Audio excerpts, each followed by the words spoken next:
我叫李明，今年29岁，在上海一家广告公司做创意总监，说起来也算小有成就，月薪2万。前几天刚拿到了5万块的季度奖金，钱包鼓了，心情也好了不少。这不，想起同事陈亮前段时间帮了我一个大忙，那个月底的项目本来已经黄了，客户挑3拣4，死活不满意，是陈亮跟我一起熬了3个通宵，重新做了一套方案，这才把单子拿下来。虽然平时这家伙有点爱占小便宜，比如公司发的免费咖啡，他总是多拿几包，打印纸也经常往家里带，但关键时刻还是靠得住的。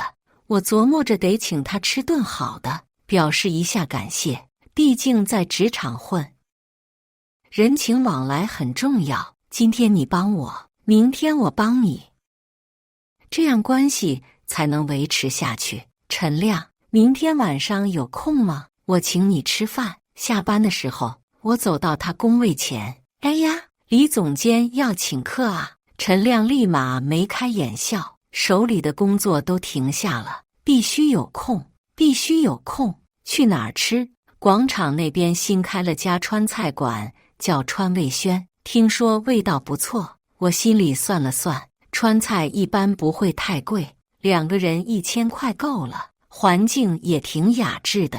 行，那明天7点。陈亮搓着手，显得很兴奋。7点见，我先定个位置。回到家，我特意上网搜了一下川味轩的评价，人均消费200左右，菜品口味都不错，环境也挺有格调。我在网上订了个包间，想着2个人聊天也方便一些。第2天下班后，我提前半小时到了川味轩。餐厅装修的挺有格调，古色古香的，服务员穿着旗袍，氛围不错。包间在2楼，不大不小，正好容纳4、5个人。墙上挂着几幅山水画，桌上摆着茶具，很有川蜀风情。大家好，开始今天的分享之前，希望你能给人间烟火点个订阅，我将会分享更多优质的内容。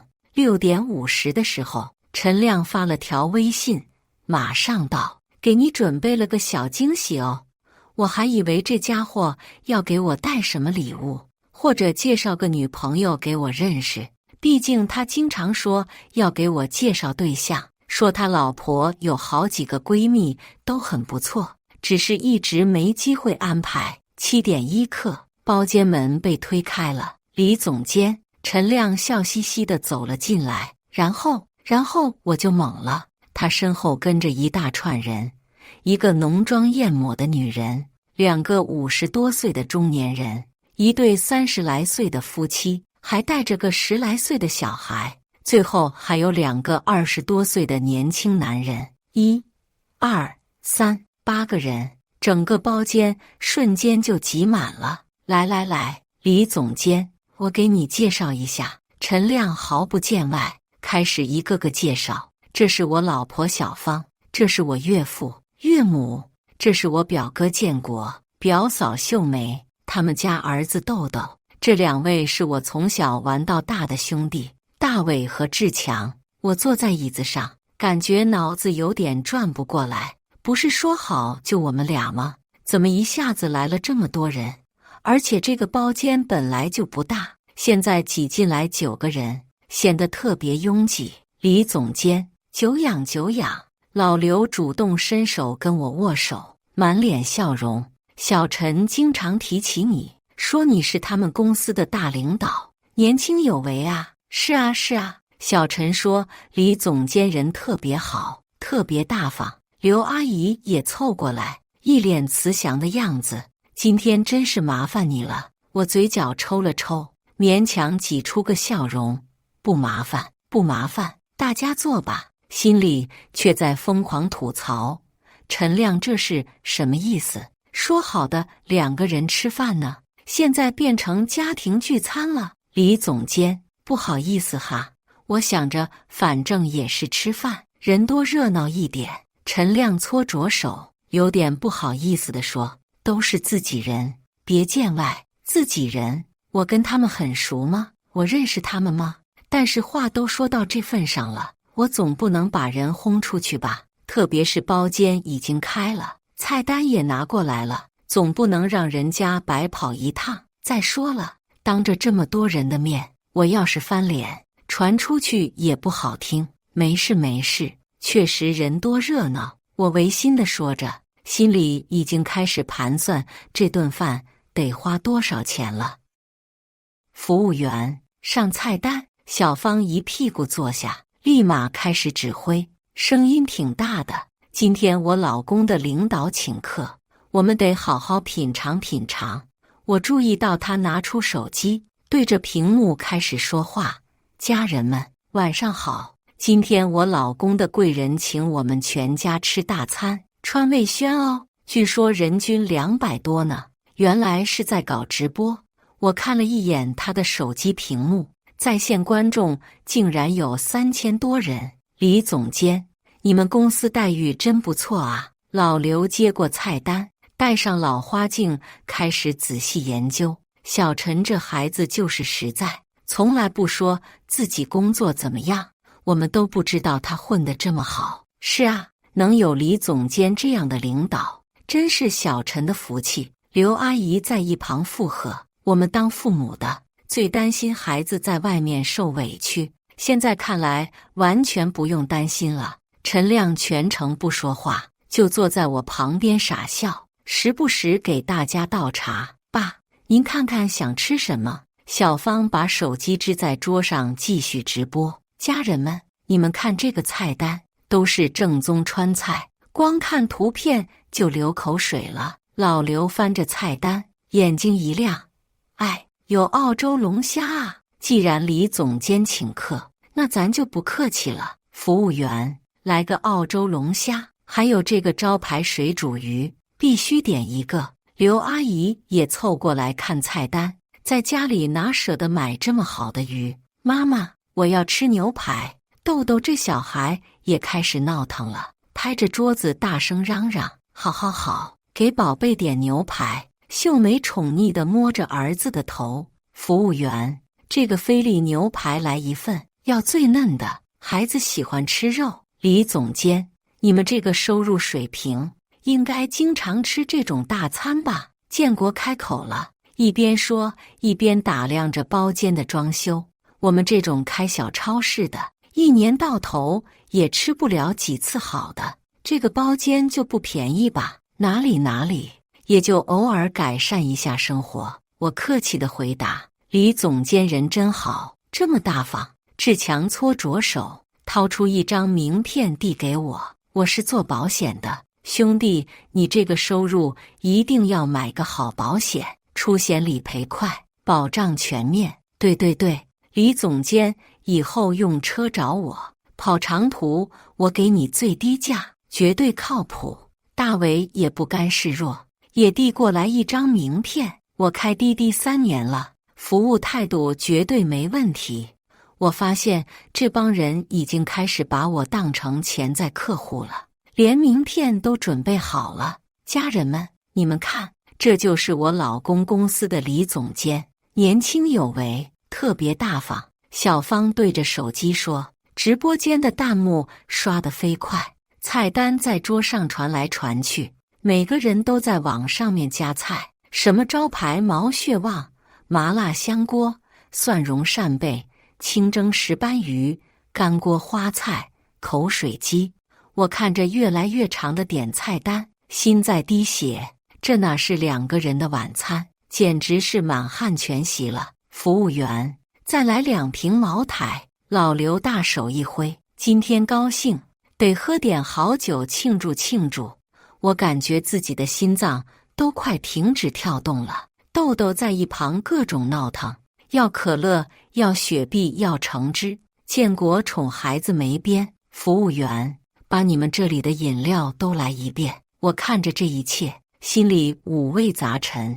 这是我请客吃饭吗？怎么感觉像是我欠了他们什么似的？菜陆续上来了，澳洲龙虾、菲力牛排、招牌水煮鱼，每一道菜都是大分量，摆了满满一桌。包间本来就不大，现在菜一上齐，连转盘都转不动了。哇，家人们快看，这就是澳洲龙虾，好大一只啊！小芳举着手机各种角度拍摄，直播间的观众数量已经涨到了5000多。我老公的领导真的太大方了。李总监，你们公司一个月收入多少啊？老刘一边掰着龙虾钳子，一边随口问道。像你这种总监级别的，应该挺高的吧？还行，还行。我含糊其辞，不想详细说。小陈说，你们创意总监月薪至少3万，年终奖还有10几万，是真的吗？刘阿姨也凑过来，一脸好奇。现在年轻人挣钱真容易啊，3万、10几万。陈亮什么时候这么说的？我偷偷瞥了一眼坐在旁边的陈亮，他正低着头夹菜，假装没听见。兄弟，你这个收入真得考虑买保险了。志强拿出手机展示产品页面，年缴5万，保额200万，还有分红功能。李总监，以后用车的话找我，包月服务，1个月3000块，随叫随到。大伟也展示着自己的业务。爸爸，这个牛排好好吃。豆豆啃着牛排，满嘴油光，还把酱汁弄得到处都是。好吃就多吃点，难得李叔叔请客。秀梅笑眯眯地说，还给孩子拍照留念。突然，哗啦一声，豆豆手里的橙汁洒了一桌，把菜单都打湿了。服务员，服务员！秀梅立马大声叫，你们这桌布怎么这么滑？孩子的饮料都洒了。服务员赶紧过来收拾，连声道歉，还主动换了新的餐具。我强颜欢笑，心里却越来越不是滋味。看看表，才8点，这顿饭还不知道要吃到什么时候。李总监平时住哪里啊？买房了吗？建国开始打听我的家底，在市区租房子。我如实说，租房啊，那得考虑买房了。像你这个收入，买个小3室应该没问题。老刘认真地说，现在房价涨得厉害，早买早划算。是啊，我们家豆豆以后上学也要买学区房呢。秀梅接话道，我发现他们已经开始规划我的人生了，连我的钱该怎么花都安排好了。李总监，你有女朋友吗？小芳突然问道。我有好几个闺蜜都很不错，要不要给你介绍介绍？暂时还没有。那太好了，我们楼下老王家的女儿就很不错，大学毕业，在银行工作。刘阿姨眼睛一亮，要不我给你们安排见个面？我看着陈亮，想让他说句话，控制一下局面，但是这家伙就像哑巴一样，只顾埋头吃菜，时不时还给大家敬酒，完全没有要管事的意思。时不时的，他还偷偷看我一眼，眼神很复杂，有愧疚，也有期待，还有一丝紧张。我心里开始有些愤怒了，这明明是我请他一个人吃饭，现在怎么变成我请他全家吃饭了？而且这帮人点菜完全不客气，仿佛我真的欠了他们什么似的。快10点的时候，大家终于吃得差不多了。豆豆已经在椅子上睡着了，小脸蛋上还沾着牛排的酱汁。老刘和陈亮喝得脸红红的，说话都有点大舌头了。桌上杯盘狼藉，到处都是食物残渣。家人们，今天的直播就到这里了，感谢大家的支持。小芳对着手机做最后的总结。我老公的领导真的太好了，请我们吃了这么丰盛的大餐。直播间里弹幕刷得飞快，都在夸我大方，说我是好领导。我看着这些评论，心情五味杂陈。服务员，买单！我招手叫来服务员，心里已经做好了最坏的打算。整个包间瞬间安静下来，所有人的目光都集中在我身上。小芳甚至重新打开直播，把画面对准了我，估计想拍下我豪爽买单的镜头。服务员拿着账单走了过来，脸上带着职业性的微笑。先生，您这桌总共消费6800元。6800元。我接过账单仔细看了看，澳洲龙虾1388元，菲力牛排688元，茅台酒1888元，招牌水煮鱼288元，麻辣香锅368元，蒜蓉扇贝298元，清蒸石斑鱼388元，口水鸡168元，干锅花菜88元，包间费200元，服务费340元。一个个数字像刀子一样扎在我心上。我原本预算1000块，现在直接翻了将近7倍。包间里8个人都盯着我，等着我掏钱。老刘还在那里笑呵呵地说：“李总监，今天真是太感谢了，改天我们请你到家里吃饭。”刘阿姨也说：“是啊，以后李总监要多到我们家坐坐。”建国也凑过来：“李总监，有空到我们超市逛逛，给你打最低折扣。”志强拍着胸脯：“兄弟，保险的事情你考虑考虑。”大伟也不甘落后：“李总监，我的车随时为您服务。”小芳举着手机对观众说：“家人们，马上就是激动人心的买单时刻了。我老公的领导真的太大方了。”我看着这账单，又看看桌对面这帮理所当然等着我买单的人，心里的怒火终于压不住了。我缓缓站起身，所有人的目光都跟着我移动。包间里的气氛突然变得紧张起来。服务员，我开口了，声音很平静，但带着一种不容置疑的坚决：“麻烦你算一下，我和陈亮2个人总共消费了多少钱？”服务员愣了一下，明显没想到会有这种要求。“啊，您的意思是，我只请陈亮1个人吃饭？”我的声音越来越清晰：“其他人的消费请分开结算。”这句话一出，整个包间瞬间炸了锅。啊，什么情况？小芳的直播画面开始晃动，她慌忙关掉了直播，手都在发抖。“你这是什么意思？耍我们玩呢？”老刘拍桌子站了起来，酒醒了一半，脸色变得很难看，没见过这么小气的人，说好请客的。刘阿姨也急了，声音都变了调：“都吃完了你才说，这不是坑人吗？”秀梅抱着豆豆，满脸愤怒。豆豆被吵醒了，开始哭：“我不要付钱，我要吃牛排，我要回家。”大伟和志强面面相觑，不知道该说什么好。刚才还在套近乎的嘴脸瞬间变得尴尬。“兄弟，你这……”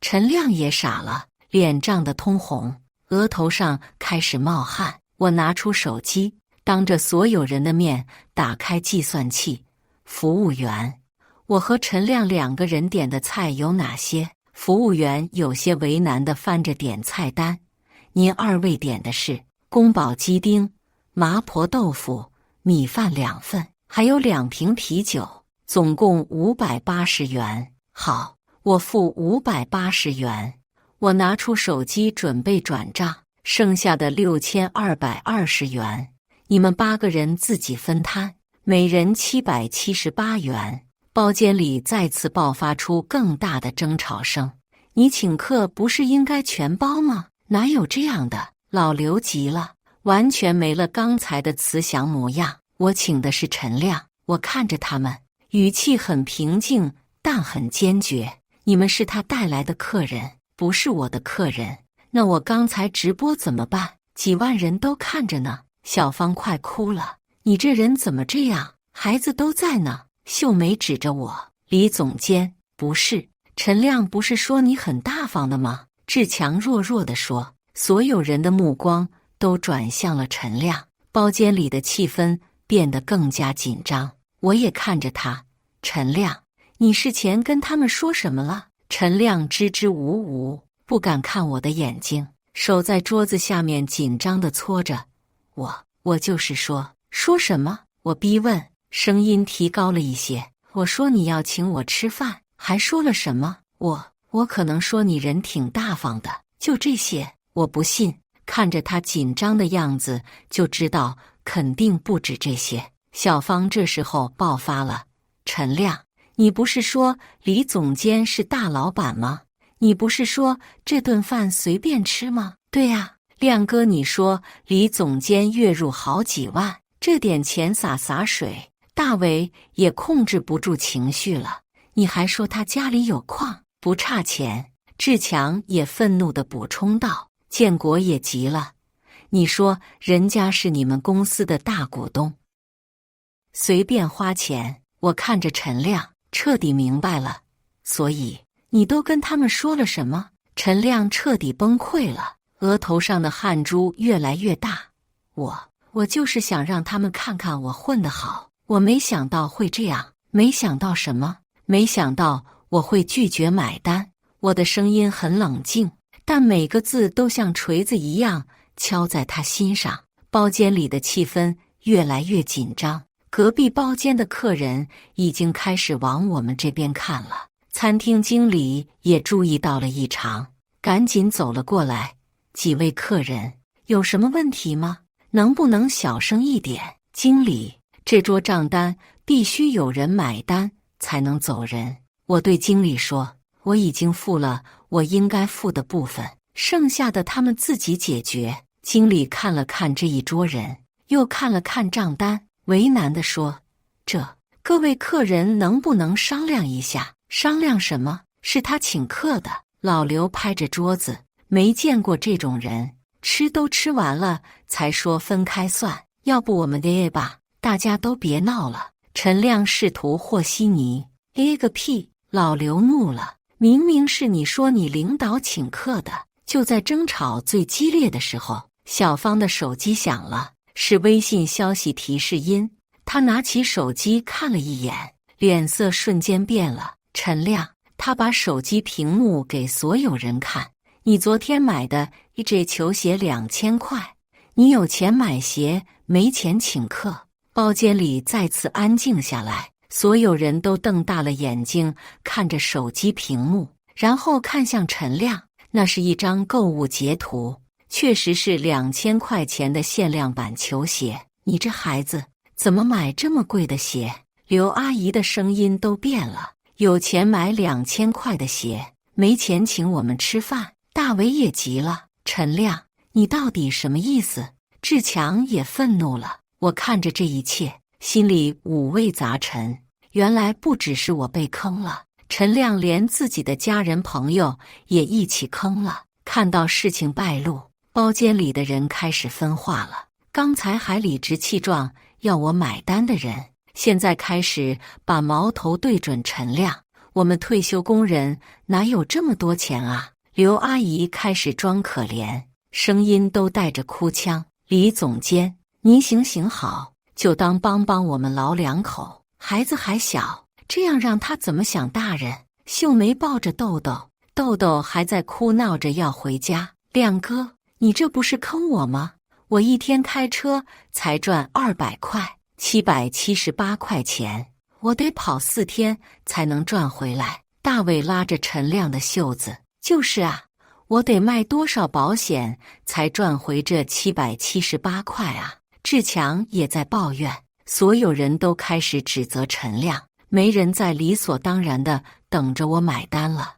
陈亮成了众矢之的，站在包间中央，像个孤立无援的小丑。陈亮急得团团转，兄弟，求你了，你就帮帮我吧，我真的知道错了。怎么帮？我问。你先把钱垫上，回头我还你。回头？什么时候？下个月发工资就还你。你下个月工资才8000，除去房租、生活费，你拿什么还6000多？陈亮被问住了。要不这样，我们分期付，每个人先付一部分。建国试图寻找折中方案。分期？这是饭店，不是分期商城。我笑了。那怎么办？我们真没那么多现金。秀梅着急了。刷卡。我简单的说了2个字。经理看着这个僵局，也有些无奈。各位客人，我们餐厅确实不能分期，但是可以刷信用卡。信用卡额度不够。大伟摸了摸口袋，那就几个人一起刷。我耸耸肩，6220除以8，每人778元，你们自己分配。李总监，你真的不能帮忙吗？小芳最后尝试了一次，就当是借的，我们一定还。不能，我的态度很坚决，你们是成年人，自己消费自己负责。最终没有别的办法了。老刘和刘阿姨刷了退休工资卡，建国和秀梅刷了信用卡，大伟和志强拼凑了现金，陈亮和小芳也掏了微信和支付宝，6220元，最终被分摊了。付钱的过程很痛苦，每个人都是咬着牙，一脸不情愿，特别是老刘和刘阿姨，2个老人颤抖着手输入密码，那种心疼的表情让人印象深刻。李总监，这事儿能不能别跟公司说？陈亮最后弱弱地问了一句。我看着他，这个为了面子连朋友家人都欺骗的人，淡淡地说，你觉得呢？陈亮低下了头，知道自己完了。从川味轩出来的时候，已经快晚上11点了。外面的夜风很凉，但包间里的闷热和压抑感终于散去了。老刘和刘阿姨脸色铁青，抱着豆豆头也不回地走了。临走时，老刘狠狠地瞪了陈亮一眼，那眼神充满了失望和愤怒。建国和秀梅也匆匆离开。秀梅临走时说了一句，陈亮，你让我们很失望。大伟和志强更是气愤，说以后再也不相信陈亮的话了。大伟说，亮哥，我们认识这么多年，没想到你是这种人。陈亮和小芳最后走，小芳一路上都在骂陈亮，说他丢人现眼，害得他在直播间里出丑。我独自走在回家的路上，夜风吹在脸上，心情很复杂。第2天上班，陈亮主动来找我道歉，但是我没理他。这种事情道歉有什么用？1个星期后，听说陈亮的岳父岳母很长时间都没理他，小芳也闹着要回娘家。1个月后，陈亮主动辞职了，听说是因为在公司待不下去了。毕竟这事儿传得沸沸扬扬的，大家都知道他干过什么事。现在每次公司聚餐，我都会提前说明业制，大家也都能理解，毕竟谁也不想当冤大头。那顿6800块的饭，最终让我看清了很多人，也看清了自己。我明白了什么叫升米恩，斗米仇，明白了有些人你对他好，他会觉得理所当然，有些善意被利用了，就不再是善意，而是纵容。有些底线一旦被突破，就很难再重建。现在的我学会了在适当的时候说不，学会了为自己设立边界，学会了不为了面子而委屈自己。这或许就是成长的代价吧。那6800块钱算是我人生中最值得的一笔学费。以上就是今天分享的故事，大家有什么想说的、想吐槽的，欢迎在下方评论交流，也更希望能给人间烟火点个订阅，我将会分享更多优质的故事内容。